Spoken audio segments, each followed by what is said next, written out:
West ইন্ডিজের বিপক্ষে সর্বশেষ সিরিজে দ্বিতীয় টি-20তে ফিল্ডিংয়ের সময় চোট পেয়েছিলেন সৌম্য সরকার। স্লিপে ক্যাচ নিতে গিয়ে আঙুলে ব্যথা পেয়েছিলেন তিনি। এরপর ম্যাচের বাকি অংশে আর খেলতে পারেননি তিনি।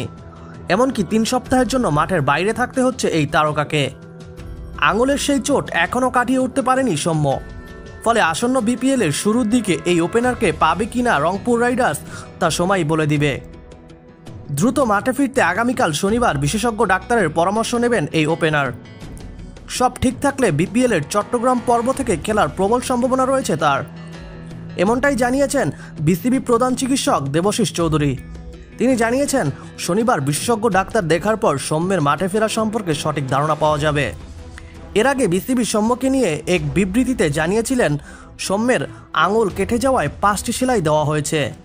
এছাড়া এক্স-রে করে দেখা গেছে আঘাত পাওয়া জায়গায় হাড় স্থানচ্যুত হয়েছে।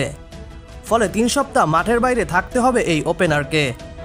চলতি মাসের 30 ডিসেম্বর থেকে মাঠে গড়াতে যাচ্ছে বিপিএল।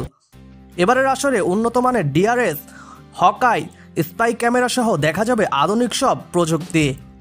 দর্শকদের জন্যও থাকছে বেশ কিছু নতুন আয়োজন।